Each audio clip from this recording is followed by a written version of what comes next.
नमस्कार फ्रेंड्स, मैं संतोष पाटिल संतोष रूपिंग के यूट्यूब चैनल में आपका स्वागत है। फ्रेंड्स, काफ़ी बार हम सभी लोगों को रूफिंग के बारे में तो सलाह देते हैं, लेकिन क्या हम अपने घर के लिए वही करते हैं?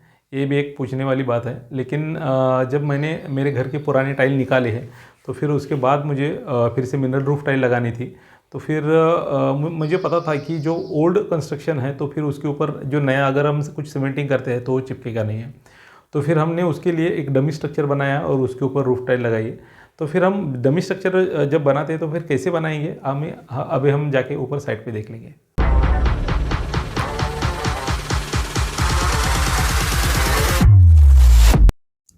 यहाँ पे देख सकते हैं, ये जो हमारा कंक्रीट का स्लैब जो है वो पुराना है, और यहाँ पे अभी हमने वर्टिकल जो पाइप है वो लगाई गई है, और हॉरिजॉन्टल लास्ट में आप एक देख सकते हैं, यहाँ पे हमने एक पाइप लगाई, ये वाली, जिसकी साइज़ है 1 इंच बाई 3 इंच। और वो वर्टिकल इसलिए लगाई है क्योंकि सामने लगाने से जो वर्टिकल पाइप जो आई है, जिसको हम राफ्टर बोलते हैं, तो उसके मुंह ढक जाएंगे परमानेंटली।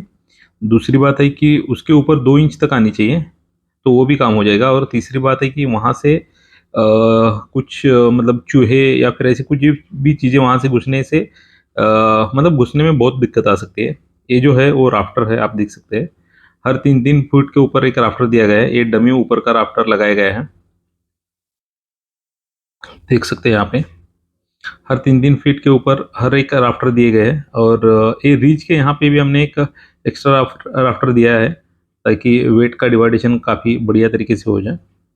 कुछ टेम्परवरी जब हम काम कर रहे थे पहले, तो फिर ऐसे कुछ उसको सपोर्ट के लिए किले मार के ब्रैकेट्स भी लगाए, ताकि वहाँ पे काम करने में आसानी हो, क्योंकि स्लोपिंग जो डिग्री है वो करीब 45 डिग्री है। ये जो राफ्टर लगाए गए हैं उसकी जो साइज़ है वो 1 इंच बाई 1 इंच ही है, ये देख सकते हैं सामने से आप। ये फैब्रिकेशन अभी कंप्लीट हुआ है वैसे। ओके, यहाँ पे आप देख सकते हैं, ये देखिए 1 फुट एक्सटेंड किया है। ये 4 फीट का गाला है और बाकी के 3-3 फीट के हैं। ये 3 फीट यहाँ तक आता है, यहाँ तक 3 फीट, आगे 3 फीट वाला है। 1 फुट एक्सटेंड इसलिए किया है क्योंकि वहाँ पे मेरी एक विंडो है, और बारिश का पानी वहाँ से आता है। यहाँ पे ये देखिए 3 इंच लगा है यहाँ पे ये पाइप। ये पाइप जो है 1 इंच बाय 1 इंच वाली पाइप है, और ये भी 1 इंच वाली 1 इंच और 1 इंच वाली ही पाइप है, जो कि थिकनेस इनकी 1.6 mm है। आप देख सकते हैं, डमी स्ट्रक्चर है, इसके ऊपर कोई प्रेशर नहीं आने वाला। इसीलिए इसके जो स्पेसिफिकेशन यूज़ करते हैं हम काफ़ी कम यूज़ करते हैं, क्योंकि ज़रूरत नहीं होती। आप ऊपर से भी देख सकते हैं, यहाँ पे ये देखिए काफ़ी बढ़िया तरीके से उसको वेल्डिंग वगैरह किया गया है। अगर हम ऊपर से ये देखते हैं तो काफ़ी डेंजर नज़ारा है।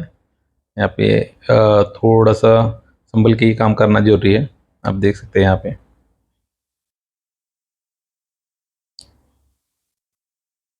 कुछ इस तरीके से हमारा फैब्रिकेशन वर्क चल रहा है, आप देख सकते हैं। जहाँ जहाँ पे भी ऐसे कुछ पाइप आए हैं, तो फिर उसके अकॉर्डिंगली भी काम किया गया है। ये देखिए, जितने भी पर्लिन लगाए गए हैं उसके बीच का अंतर है, दो पर्लिन के बीच का सेंटर टू सेंटर जो अंतर है वो करीब 13 इंच लिया गया है। और ये रूफ कंप्लीट होने के बाद कुछ इस तरीके से दिखाई देगा। तो फ्रेंड्स, ये डमी स्ट्रक्चर का रूफ आपको कैसे लगा, आप मुझे ज़रूर बताइए। और अगर इससे कुछ आपको हेल्प होती है तो फिर कमेंट बॉक्स में भी ज़रूर बताइए, और चैनल को लाइक कीजिए, सब्सक्राइब कीजिए और शेयर भी कीजिए। मैं संतोष पाटिल संतोष रूपिंग के यूट्यूब चैनल से। धन्यवाद फ्रेंड्स।